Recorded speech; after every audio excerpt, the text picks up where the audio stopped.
What's up, folks? This is Acid Root. So I'm going to review a Blood on the Dance Floor album. Now, this record came out in 2008, and it was the second album by them that came out in 2008. And it has a pretty nice title. It's called It's Hard to Be a Diamond in a Rhinestone World. Now, I know back in the day this would have been a fairly popular review to do just because these guys were pretty big in like goth culture and alternative sense and that sort of thing. I want to make like a disclaimer. I was going to put that in like some text in this, but I just figured, even despite like the controversy surrounding this band, I do feel like the music it should be almost seen as like a separate entity, which is just kind of the thing.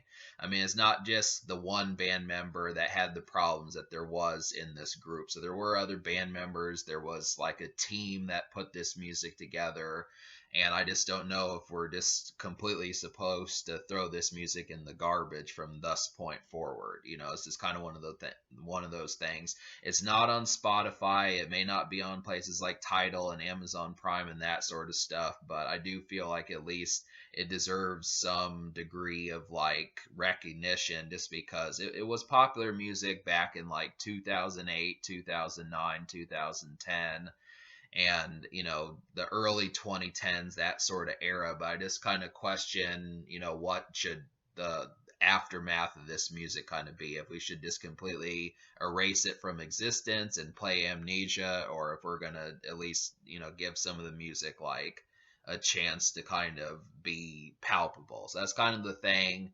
But as it were, I felt like this project was actually pretty good. I mean, I didn't have a problem. I mean, to me, it's not a classic, but it does have a number of gems on this release that make it a lot of fun, and it has originality going for it also. It kind of reminded me, my first impression upon listening to a BOTDF project was it reminded me of 303, which kind of makes like techno and electronic music, a little bit of LMFAO, and also Broken Side, kind of keeping things on the emo tip and that sort of stuff. So it has that three kind of mixtures, of which is club music. That's the primary function for this type of music, is club music and rave music. Really, it gets pretty fast paced. I feel like this is one of their earlier records. They definitely hit the club scene. I mean, Jackal Goldkick has shown me songs by this group often, so I know enough about them to kind of say that they know how to make a good club song, and that's mainly their main shtick. They don't really have like more kind of reserved songs and kind of relaxed and homely songs and just different settings apart from like a Friday or Saturday night. That's their main like atmosphere, is kind of doing things within that sense as far as just like an outgoing night. And I almost am curious if BOTDF actually it has the personality to be able to do those songs. Now, I'm not complaining because this is the type of song I do prefer, but just to have that as like, for folks who want like some Eminem type stuff or some Tech Nine type stuff, where they,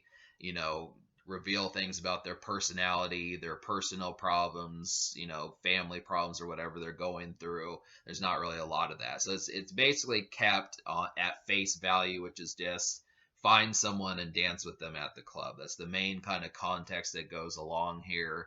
And it is a fun premise. I mean, I just would have to say there's definitely stuff about this.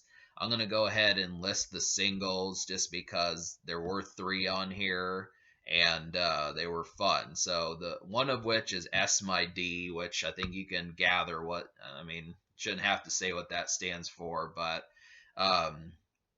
this is probably the most poppy one. I mean, if it weren't for the title, I would say that this might have been a pretty ready to go kind of single and stuff.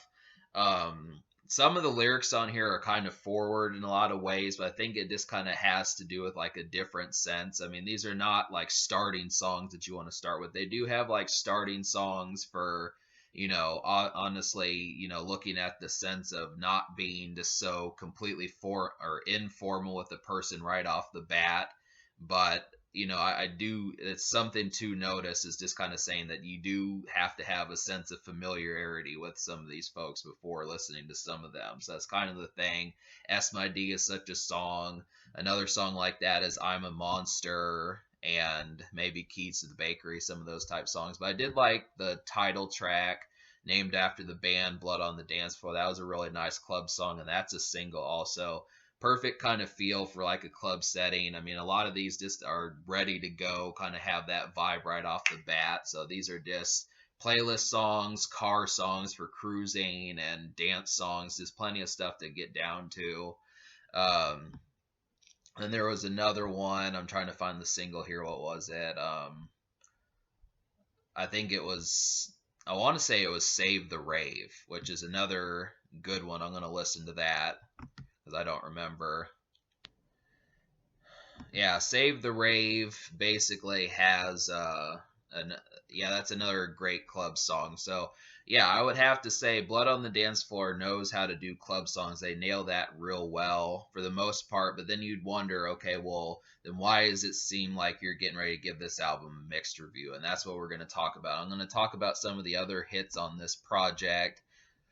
I mean, basically all three of the singles that I just listed are hits, but the thing about it is just finding the right medium for how to play them. I mean, the controversy kind of makes it difficult to make this the most accessible band, but it just depends upon your layout, as it's kind of more based upon, it's more based inward upon your personality as to the comfort that you should have with playing them. I mean, just don't overstep boundaries, and I would say it's probably not that much of a deal. But I mean, it's strange having to say that about music, because you don't really have to say that about someone like Snoop Dogg or Ice Cube or someone like that, or Metallica.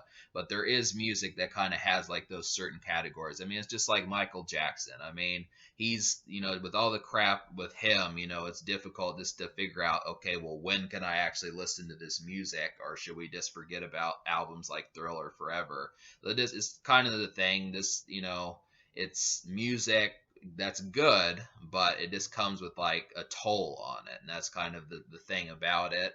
But for the rest of this album, some hits that I also liked on here. I liked Mad Rad Hair. Wet Dream War Machine had one of the best beats on here. That was a real intoxicating song. I appreciated Do You Want to Be a Superstar. That was another club song that had like a real kind of bop to it. That felt like a bop, definitely. There's another song I had on here. I'm a Monster felt like a real kind of club song from like back in the 2010 days, that type stuff. It just felt real. That was a bouncy kind of song. It was pretty similar to S My D. I mean, it felt like some of those kind of had like a more up tempo feel. There's not really as many dark club songs on this project. It feels very positive almost. There's something about them. They're not quite in like the dark sense that like Tech Nine kind of makes dark club music and Hobson does, and some of those folks. But it has despite like the forwardness of some of the music sometimes, I don't want to get too complained about that, but it has the positivity approach towards it.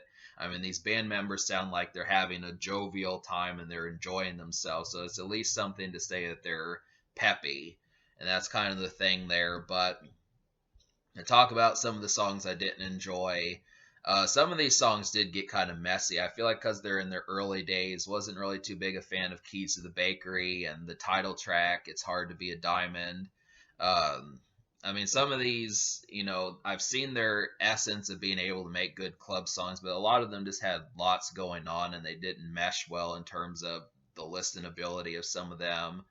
And yeah, that was kind of the thing there. So there's just songs that kind of have that approach, but they do know how to do it. I mean, it feels like when they kind of kick back and I mean, they can do poppy kind of club singles well, but then also they have a pretty good slant for just the club. And it just depends when they don't have like a bunch going on and they're trying to do too much. That's kind of another time when they shine. So it's just one of those things. I mean, obviously, I haven't listened to an extensive amount of their albums, but I know that they at least have the club music factor down. So I trust them in that sense to be able to get some good songs to dance to kind of flirt to, and that sort of thing. But it just kind of depends upon, I mean, that's what you're going to Blood on the Dance Floor for, is rave music. That's the basic thing about it. So, but yeah, so I'll list the 7 songs out of 11 I enjoyed. So they are Mad Rad Hair, Wet Dream War Machine, Do You Want to Be a Superstar, Blood on the Dance Floor, or I'm a Monster, S My D, and then Save the Rave. So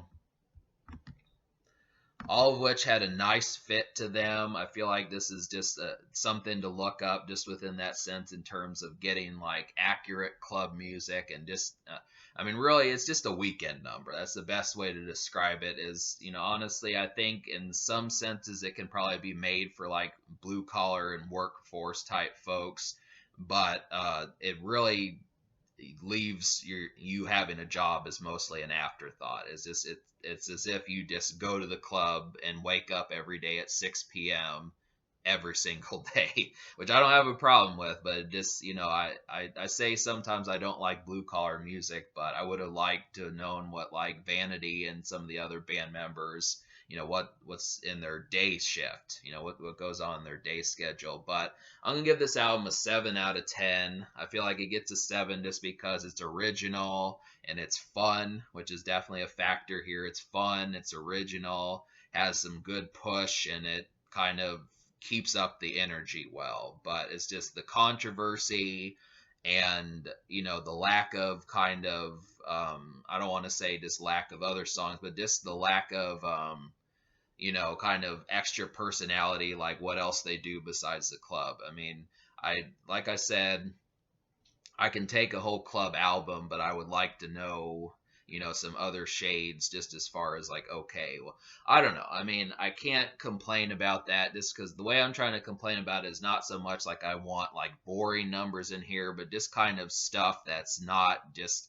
obsessed with just finding some female and just the club, you know, just kind of having some other things as far as topics like you know, this I don't just being able to say like maybe work was crap or something like that. Just some extra stuff like what you did. You know, I'm playing video games. I just went and saw like a movie that just came out around that time. Just some extra stuff to kind of get like some extra personality tips, you know, because it just feels very tunnel vision. That's the one thing you have to pay attention to. I mean, David Guetta and LMFAO had those problems also, but it's not so much like I don't want an album worth of club joints. I just want, you know, other things to be talked about kind of in that sense. You know, you can make club songs about like smoking, and you can make club songs about your car, and you can make club songs about food that you like. I mean, there's ways of doing it. I'm not so much a musician to where I can come up with that, but it's just an extra sense of being able to say that. So that's kind of the thing.